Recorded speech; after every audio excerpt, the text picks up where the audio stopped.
Hello les amis, j'espère que vous allez bien. Ici Tanourou, je suis super fatiguée. C'est vrai, ça fait très très longtemps, je n'ai pas fait de vidéo et j'ai tellement peur que ma vidéo soit interrompue ou coupée que je ne fais pas des directs de peur de quand on coupe ma vidéo. Excusez-moi les amis. Là, j'ai été super malade, j'ai été sous cortisone pendant quelques temps, donc vraiment très très fatiguée, mais ça ne m'empêche pas d'être active sur les réseaux sociaux et de me battre pour une certaine dignité du peuple ivoirien et une certaine dignité de, comment dire, du peuple africain, du peuple noir en général. Donc voilà. Aujourd'hui, il y a une polémique, mais énorme, énorme sur le génocide, ouais. Et c'est même pas une polémique, c'est une certaine Lane ou Loto. Oui, je parodie son nom parce que au bout d'un moment, trop c'est trop quoi. Il faut arrêter de se foutre, j'ai envie de dire, de la gueule des gens, hein, parce que les massacres à Diokwei, il y en a eu. Même si les Européens n'arrivent pas à mettre le mot sur le mot génocide sur ce qui s'est passé à Dieukwe, mais c'est bel et bien un génocide, parce qu'un génocide, ça veut dire une population, une catégorie des populations ciblées, massacrées, exterminées, pour en remplacer par une autre population. Voilà, c'est ça un génocide. Si L'Anne ou Loto ne sait pas ce que ça veut dire un génocide, eh bien, très cher, je sais pas quoi, je te conseille, parce que je vais te tutoyer, chose que j'ai pas l'habitude de faire, d'aller prendre ton dictionnaire et de regarder correctement ce que c'est que le mot génocide. Donc, c'est bel et bien un génocide qui a eu lieu à Diokwé. Les Européens mettent le mot massacre, les massacres de Diokwé.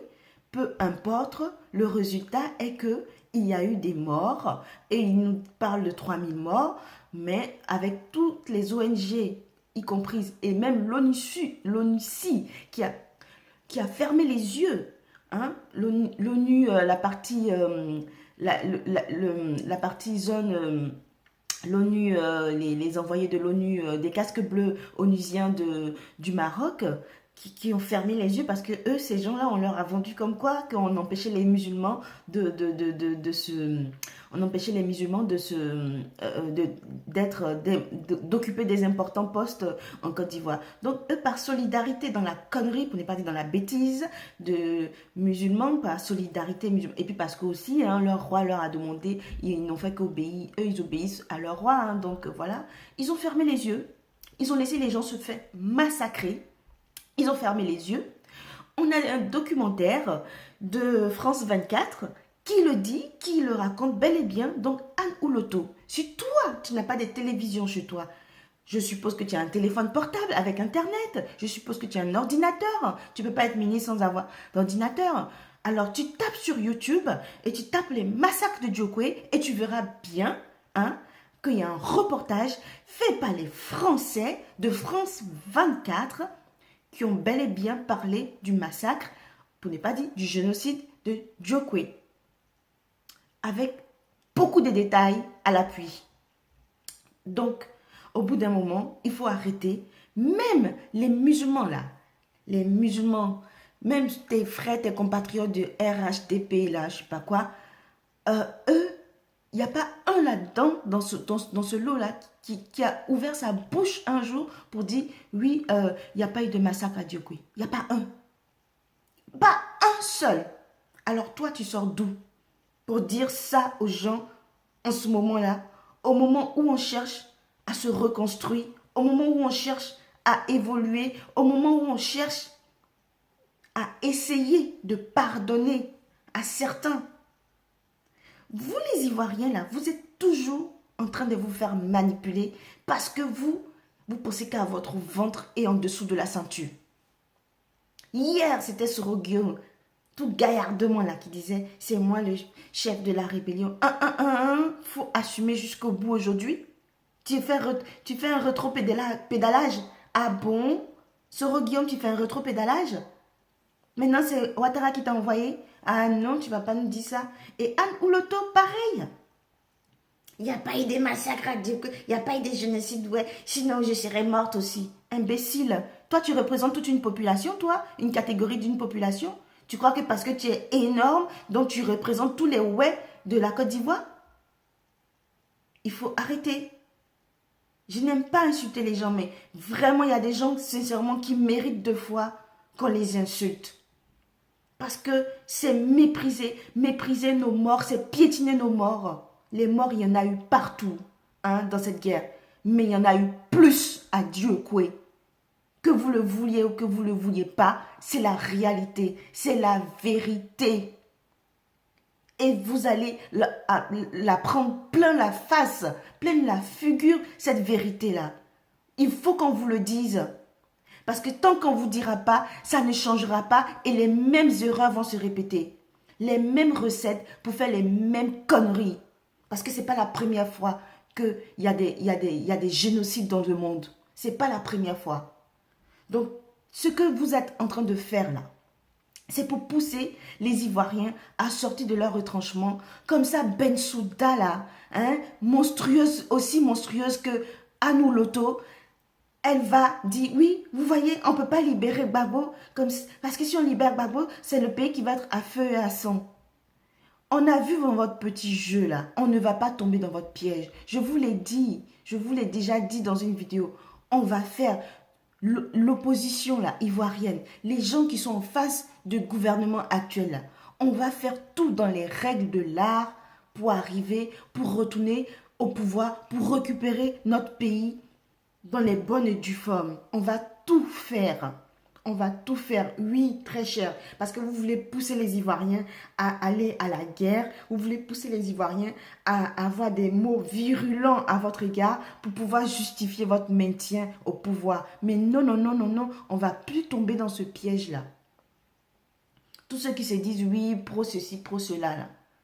Il y en a combien qui ont entendu Afin N'Guessan défendre, parler du génocide, ouais. C'est là on voit qui est pro, qui n'est pas pro, qui est pro ceci, pro cela, qui est rallié à telle ou telle base. C'est là on voit. C'est là on voit. C'est là on vous voit. Tous ceux qui soutiennent Afin N'Guessan là. Vous avez entendu Afin N'Guessan parler du génocide, ouais, une fois dans sa vie, depuis qu'on est là. Est-ce que vous avez entendu? La pauvre Madame Simone Gbagbo qui se débat et se bat pour que les Ivoiriens se réconcilient, pour apaiser les cœurs des Ivoiriens. Vous voulez là encore la dénigrer? On vous regarde. Nous, on vous regarde seulement. On vous regarde. Mais dénoncez-la. On va continuer à dénoncer. On ne va pas se taire. Parce que massacre il y a eu. Parce que crime il y a eu. Et nous, on va réclamer justice jusqu'à ce qu'on ait gain de cause. On veut la repentance, on veut la justice et on veut qu'il y ait, comment on appelle ça, que vous payez les réparations. Tous ceux qui ont perdu leurs frères, leurs soeurs, leur grand-mère, leur grand-père, leur beau-frère, leur cousin, demandent réparation. Ils vont l'obtenir. Et on va passer par la justice pour l'avoir, que vous le vouliez ou pas. Parce que nous, on le sait, nous qui sommes conscients, nous jeunes conscients, nous jeunes éveillés noirs d'Afrique noire, de la Côte d'Ivoire, on est conscients que cette guerre en Côte d'Ivoire, ce n'est pas Ouattara qui était derrière ça. C'est la France qui a pris la main de Ouattara pour diriger cette guerre. C'est les États-Unis qui ont pris la main de Ouattara et Soro Guillaume et leur rebelle gang pour diriger cette guerre. On le sait, nous on est conscients. Mais vous les inconscients là, vous qui pensez que c'est une affaire de Dioula, qui pensez que c'est une affaire de BT, qui pensez que c'est une affaire de Nord et de Sud, vous les inconscients là, vous allez vous réveiller quand?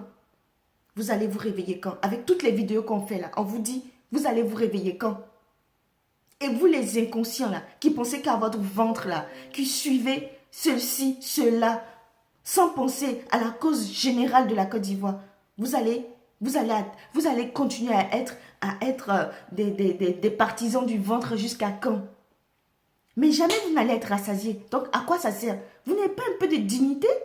Vous n'avez pas un peu de dignité? Moi, je soutiens des gens aujourd'hui. J'ai soutenu des gens hier parce que ce qu'ils disaient, c'était proche de mon combat. Mais si aujourd'hui, je vois qu'ils ont rallié une telle personne qui n'est pas proche de mon combat, je me désengage de cette personne. Je ne suis attachée à personne. À personne. C'est pour ça que j'ai toujours voulu ma liberté de penser. Je n'ai pas voulu rallier un groupe ou un mouvement. Parce que moi, je suis noire décomplexée. Je suis décomplexée toute seule. Je me suis décomplexée toute seule. Vous comprenez ça? J'ai fait mon travail. On travaille sur moi-même toute seule. J'ai fait mes recherches. Des recherches pour moi, sur ma population, sur d'où je viens, toute seule, sur mon histoire, toute seule, en me documentant, en lisant. Vous ne lisez pas. Comment vous voulez évoluer? Vous ne lisez pas. Comment vous voulez comprendre la politique en Côte d'Ivoire aujourd'hui? Voici le livre de M. Gbagbo. Il y en a combien qui l'ont acheté? Combien qui l'ont acheté, qui l'ont lu? Les pro-Gbagbo, là, je commence par vous. Je vous lis un paragraphe qui m'a fait tellement mal ce matin, parce que ce livre-là, c'est ma deuxième fois que je relis. C'est un pavé de 300 pages. 395 ou 97 pages. Oui, c'est un pavé de 397 pages. Un pavé de 397 pages. Si je ne m'abuse. Enfin, c'est un pavé de 297 pages et c'est presque 300 pages de lecture là. Et je suis à ma deuxième lecture parce qu'il y a des choses que j'avais lues, mais vraiment rapidement. Là, je lis. Alors, ça, c'est quand le président Gbagbo, c'est le président Gbagbo qui se raconte ici. On veut Gbagbo. Ça, c'est quand ils étaient en train de casser le mur qui séparait l'ambassade de France au bunker présidentiel de Laurent Gbagbo. On veut Gbagbo. Je me suis levée. C'est moi, Gbagbo. Ils m'ont saisi. J'ai reconnu Ouattao. Il a dit, il ne faut pas le toucher. Il y avait aussi Ouattara, Morou, Chérif Ousmane, beaucoup de chefs rebelles. Ma chemise était déchirée. J'ai demandé qu'on m'en donne une autre. C'est Ouattao qui me l'a apportée. Pendant que je changeais de chemise, j'ai été filmée, comme je l'ai dit toujours, par des caméras de l'armée française. Depuis le début, tout était filmé par les soldats français, tout jusqu'à la fin. C'est Ouattara Morou qui a mis le gilet pare-balles, le casque. Je savais à partir de ce moment que tout pouvait m'arriver, à moi, à tous les miens. Ouattara Morou m'a poussé dans un véhicule qui a roulé à tombeau ouvert et on est allé jusqu'à l'hôtel du Golfe. Là, on m'a fait attendre dans une pièce. J'ai vu d'autres prisonniers couchés à même le sol. Puis, on m'a mené au 4e étage dans une chambre, je crois, la 468. Le monsieur, il a été tellement traumatisé, même la chambre d'hôtel, il se rappelle du numéro de la chambre d'hôtel. Les barons du nouveau régime sont venus me voir. Soro avec une petite casquette, Ahmed Bakayoko. Pourquoi faire? Pour savourer leur victoire. Ils sont restés une quinzaine de minutes, pas plus. J'ai vu arriver Simone et mon fils, Michel, ensemble. J'avais vu mes proches se faire tabasser comme j'ai vu Tagro être assassiné. J'ai vu la ministre de la Santé, mon ami Sangaré. On les a mis dans une autre pièce. Alphonse Didier m'a dit, je vous assure que si vous ne lisez pas, si vous n'apprenez pas l'histoire de la Côte d'Ivoire là, sincèrement, les mêmes erreurs vont se répéter. Parce que c'est une histoire qui me peine et tout ça pour rien quoi. Mais tout ça pour rien parce que le résultat aujourd'hui, il n'est pas reluisant. Je suis désolée, d'habitude je ne montre pas mes émotions, mais cette histoire-là, ça me fait trop souffrir maintenant. Excusez-moi. Enfin, bref. J'ai vu Tagro assassiné, j'ai vu la ministre de la Santé, mon ami Sangaré. On les a mis dans une autre pièce. Alphonse Didier m'a dit, le secrétaire général du PDCI, le parti de Conan Bédié, m'a reconforté. J'ai vu mon ancien ministre des Infrastructures économiques, Patrick Hachi, passer dans l'autre camp. J'ai dormi, pas d'examen médical, pas d'interrogatoire. Le 12, Guillaume Soro est revenu me voir. Il m'a dit que j'allais être transféré à Korogo le jour même. J'ai refusé.